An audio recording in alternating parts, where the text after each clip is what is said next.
You are listening to the e-flux podcast. Hello, this conversation between Shana Moulton and e-flux film curator Lucas Brasiskas was recorded live at e-flux following a screening on Thursday, April 4th, 2024. Weaving feminist undertones with surrealist imagery and sound, Shana Moulton's work explores the nuances of the contemporary psyche. Her Whispering Pines series, in particular, delves into the intricacies of self-help culture, the quest for spiritual meaning, and the often comedic absurdity of personal wellness rituals. In her performances, videos, and installations, Moulton, through the experiences of her alter ego Cynthia, writes a narrative that is both personal and universally resonant, probing the boundaries between the mundane and the mystical in the time of global digital capitalism. The screening featured a selection of Moulton's works: the Whispering Pines series, Repetitive Stress Injuries, The Galactic Pot Healer, and Every Angle is an Angel. An edited version of this conversation was published on e-flux Film Notes. Film Notes, launched in June, features conversations with artists and filmmakers, scripts, and experimental writing on the moving image.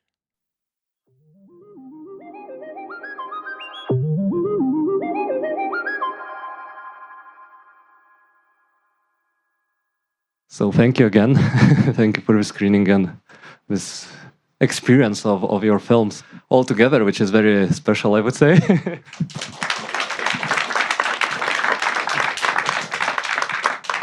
I know that you have not watched the films, so I cannot ask how do you feel like seeing all of them together. Maybe I'll start with a question about the beginnings and what's really impressive, especially watching all the films together. Like that span, it's almost 20 years. Over 20, yeah. Yeah. Like if 2002, I think, is the first one. Yes, yeah. And what's really impressive to see, at least for me, is the consistency of style and this kind of the things that are already very in the first film in 2002 in Zero Whispering Pines in terms of some kind of collage technique, the kind of investigation of this erasure of between the everyday and the perception of it, almost a bit of the psychedelic kind of as well as the surreality, of course, which is continuous through all these years. So I'm just curious, how did you start making videos and perform for videos? Yeah, sure. So I should just say that Whispering Pines 0 was later. Whispering Pines 1 was first. And then Whispering Pines 0 was a couple years later, maybe 1 year later. And it was a collaboration with Jacob Chiachi, who was part of a collective called Paper Rad, and who's still making really great work in Chicago. So he added the sort of collaged mix at the end of that. But we were both grad students together at Carnegie Mellon. And his collective and his work was a big influence on me. Initially I was there 2001 through 2004. So I made Whispering Pines 1, 2, and then 0, all there as a student in Pittsburgh. So many influences, Kenneth Anger, obviously David Lynch. And, even though I wasn't watching the videos, I was hearing them, which is half the story. And I have some regrets. And one of those is with the music, I tried to mainly just use pop music that is already, out there and making its own money, or music that goes with a commercial, or original music. And then I did use that one song from Fire Walk With Me, and I felt a little bad about kind of stealing that song in particular, but it was like one of those things where I had that song in my head while making the scene and nothing else worked. So I used that song. But it was sort of outside of my lexicon for how I choose music or what I feel is okay to steal. But yeah, of course, he's a big influence. So when I came up with this idea, Whispering Pines 1 was the first video I ever made, and I didn't know what to title it. So I named it after the mobile home park I grew up in near Fresno, Yosemite in California. And one of the reasons I loved Twin Peaks so much as like a teenager was because I grew up in a similar environment, in the forest, Pacific, not Northwest, but like central coast of California. So I related to Twin Peaks. And so that was the idea behind naming everything with Spring Pines. But yeah, Kenneth Anger, Maya Deren were big influences too. And you already thought from the very beginning that it will be a series of Whispering Pines, or somehow it just happened in time? Yeah, well, actually, the thing that inspired me at the time was a series on a website called Zero TV that some people in Milwaukee set up. And it was on, this is before YouTube. It was on their website, Zero TV. And you could submit videos to their collection of videos. And I thought I would make a series to submit. And so this is like Scott and Tyson Reeder and other people in Milwaukee in the early 2000s and late 90s. And they had a show called Wizards and a great show called Milwaukee. So that was my idea, was I'd submit videos to be a part of that website. And one more thing that I kind of kept thinking about is exactly what do you feel in terms of rhetorics of your films? Because on the one hand, they're really humorous, and some kind of absurdism becomes almost a critique of consumerism, and specifically through kind of feminist perspective, from a feminist perspective. But on the other hand, I couldn't help but think that you're also kind of digging somehow deeper about this existential guess for something that is not here in a kind of our habitual life, and all these references to the occult and the things that are really, so to say, spiritual, but at the same time they're being being basically produced for the consumption. And I couldn't.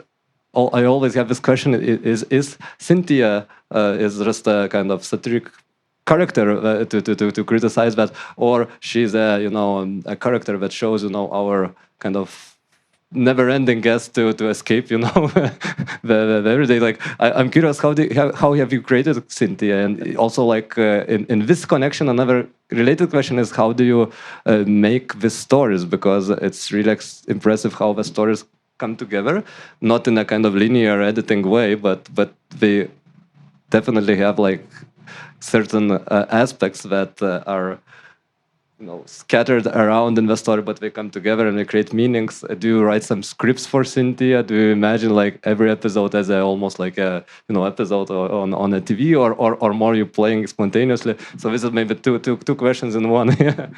Yeah, it's partially spontaneous. It's usually finding some objects that I'm interested in a thrift store or online or in a garage sale, and creating a scenario for those objects, and then figuring out how to connect those, disparate scenes. That's sort of the fun part, is connecting unrelated objects and making some kind of journey.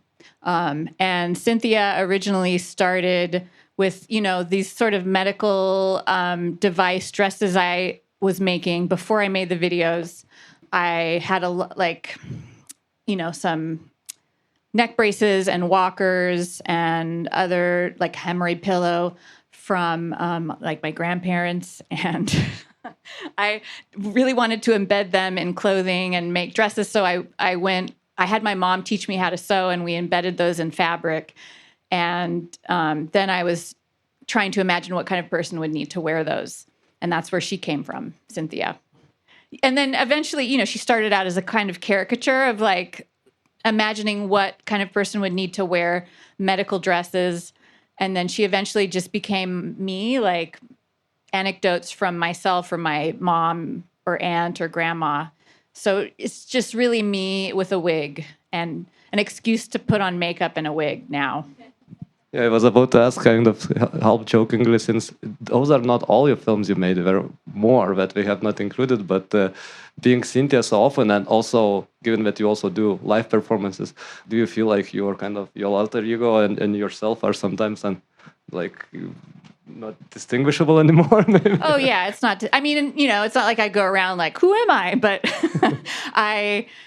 it's just been a way of making work and being an artist is to have that framework of a kind of separate person to make it through, but a person that's basically me, so I can explore whatever I'm interested in. Mm-hmm.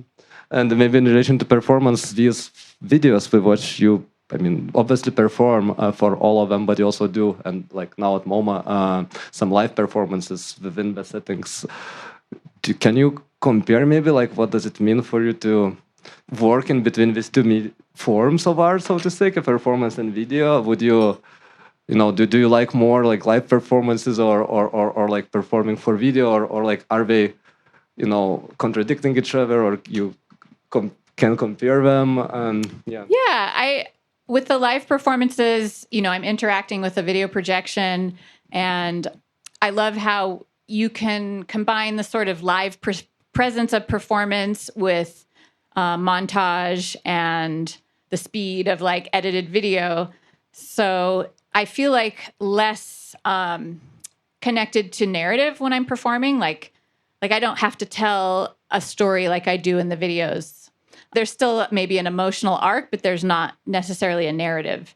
So I feel like more at liberty to collage. And I mean, I don't like performing for the camera or live. It's horrible. My favorite part is behind the computer doing the effects.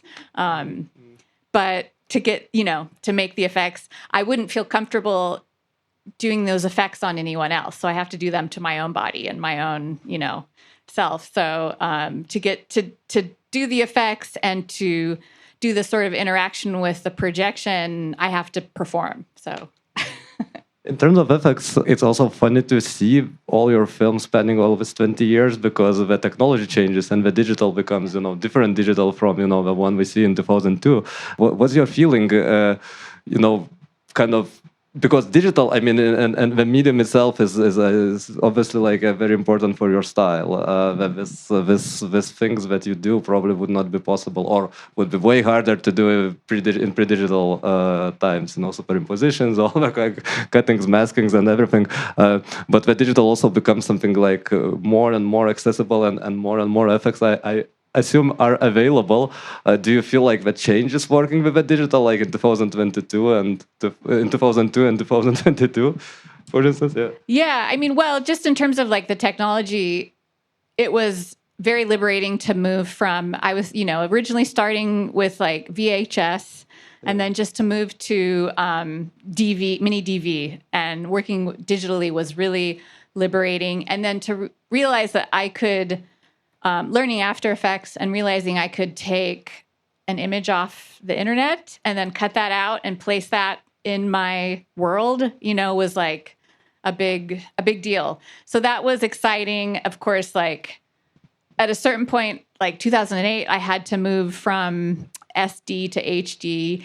And then those images that I found online were too small, so then I had to find like Google search, large image, so it's been, some catch up. And now like as the Ks enlarge, it's a challenge to get, to collage, montage, found imagery from the internet with like such massive resolutions. But yeah, it's also been great to have, of course, all of this has been very like DIY and lo-fi. And then I got a teaching job a few years ago and had access to somewhat better equipment. And so I was able to scale up with resolution and that sort of thing.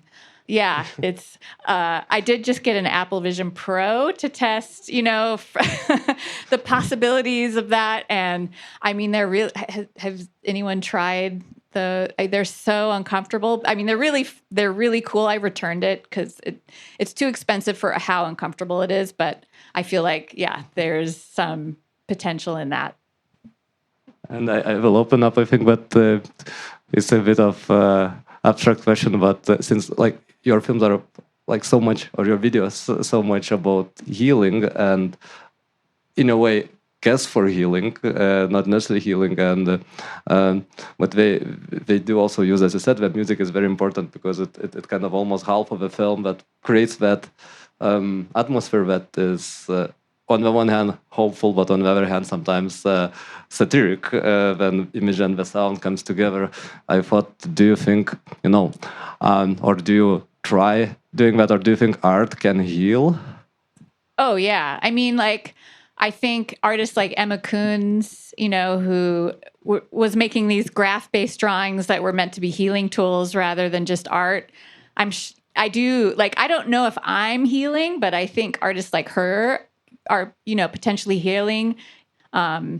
So yeah, I mean, and I feel like I started this whole project in such a different world, and now it's different. And like, I was another big influence was just like going to New York for the first time in 2002 and seeing that Whitney Biennial, and the artists in that were a big influence on me. And now it's like, yeah, the world is so different. And I, try to, respond to that, but it's still the same work in a way too.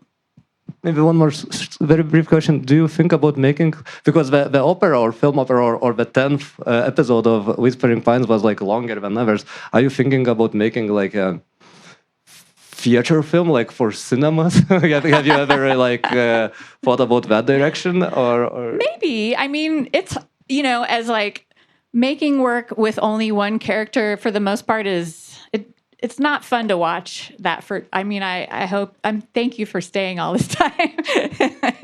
So I feel like a shorter time frame is better for like works about one person for the most part. But, the piece I have up now at MoMA is like 15 minutes, which I think is a good amount of time. I'm not really interested in feature length films, at least in terms of like having like a production crew. Like I'd rather stick with working almost totally alone.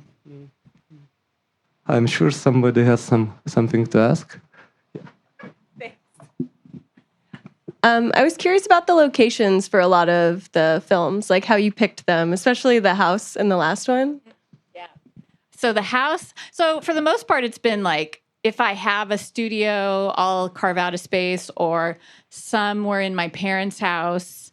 But the last house was an Airbnb in the near the town I grew up in. And the woman that made that house, I worked for her in high school, and she had like a tourist shop in Bass Lake, California. And her aesthetic was a big influence on me, like tchotchkes. I worked the joke counter at her store, like just demonstrating fake snot. And then she passed away in 2007, and her house became for rent. So we rented it and filmed there. Yeah, if you ever go to Bass Lake, it's a work of art, that house. Hi. First of all, I just want to say I love your relationship to place and family and how that... Is that Natalie? Yeah. Hi. Good to see you. Good to see you. Yeah, I love the relationship to place and memory that like goes on throughout the whole series. But my question was more about your use of color and like the psychological effects of certain colors, especially considering the like Pepto-Bismol and Imodium, those kind of like surreal colors that we use for healing. I just want to know your thoughts on that. Yeah, I mean, gosh, I guess the main approach I've had with color came from when I was in grad school. My advisor was like, bright colors look better on video. So that was sort of, and, especially when things were SD and low res, that was definitely the case. And it's just, the colors I like.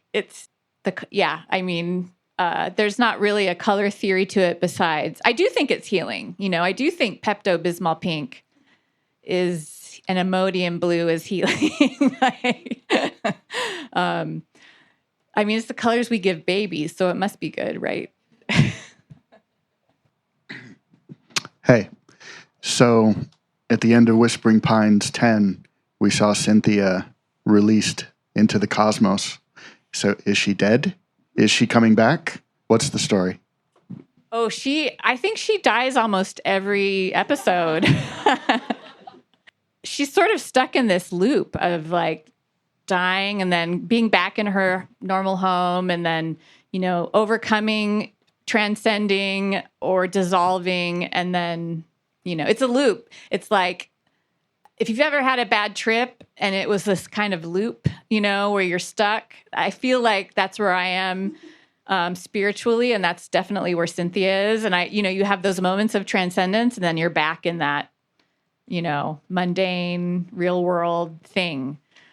Yeah. Well, yeah. And it's like great TV too. Like you don't want it to end. But yeah, I mean, she died and she's back, she's got, that piece was from 2018 and she's come back a few times since then.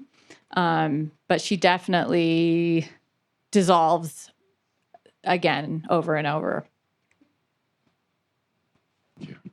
Hi. First of all, I want to say I really admire your work and thank you for sharing with us. I want to ask you something. The work of another artist kept kind of coming to mind when I was watching your films, specifically like the video work of Jonas, who I think actually is also at the MoMA right now, which is interesting.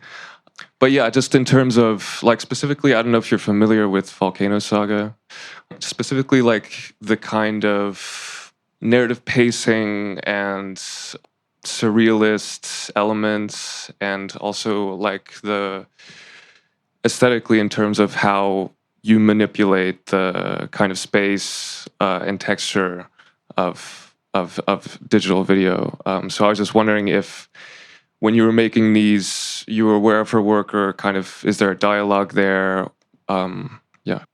Yeah, I think she was in that Whitney Biennial in 2002 that I saw when I first came to New York. And so, yeah, there's another video I didn't show called Sand Saga that was, an homage to Volcano Saga. And when I found out I was going to get to do the show at MoMA and that Joan had a retrospective, I was like, can I please overlap with that? So yeah, she's a huge influence. And the way she performs with projection is, of course, like a big influence. So, yeah, absolutely. Like I'm trying to think of what the first thing I would have seen by her. It might've been that installation. But yeah, a funny story in like maybe 2010, I got to do I was in a performance with her just very randomly because a friend of mine was her assistant. Her name's Rachel Mason. And now Rachel makes documentaries. She made the documentary Circus of Books. It's on Netflix. But before she made documentaries, she was a visual artist, and she put on this performance, and she invited me to participate, and she managed to get Joan to be in it. And so I got to be, in proximity to Joan Jonas through that. So yeah, I'm like forever fan of her for sure. And now you're at the MoMA together. Yeah, like dream. Thank you. Hi there. I had a question about the different types of objects that you use, like choosing like the crystal lamp and the humidifier and all those like sorts of things that symbolize Cynthia. Or like, I want to know, are these things that you are choosing as you, or are things that, okay, now I'm putting myself into Cynthia's character and now thinking about the objects that Cynthia would choose to be interacting with? Yeah, it's me, but it's also like I don't quite have all those things in my home, but there's something about like the combination of like the sacred and profane, like plastic tools for healing, like a humidifier or like some other medical device, next to like stones that are meant to heal. That's just really like attractive to me. So that combination in particular is been like a constant. I guess one of the first things, I think we showed Whispering Pines 2, and it had this like table fountain with like a rolling ball and a crystal thing. And it was something my mom got at an after Christmas sale. And I was like, Mom, that's kind of ugly. Like, you can't put that out. And then she got rid of it. And then later on, I realized, actually, no, that's really beautiful. And it looks like something you'd get at Disneyland, or, it has this sense of fantasy. And I asked for, to use it in a video, but she'd thrown it out. But my aunt had the same one. So my aunt sent it to me from San Diego. And then that was sort of a defining moment for Cynthia's aesthetic. This thing that like was a little bit repulsive to me at first, but then I later realized it was more interesting than a lot of the art I was seeing at the time. Thank you. Yeah. Hi, I love your work. I was wondering how you chose the name Cynthia. Yeah, well, it was just a name I always wanted as a kid, and I love how it sounds like synthetic or synesthesia, or like there was someone I went to college with that was really cool, and that was her name. So I think it has a great ring. It's like my alternate name. So I think if there are not more questions, we can actually continue informal. We can go to Barlaika with Cynthia and Shana and continue that. And thank you so much for Thanks, being with us. everyone.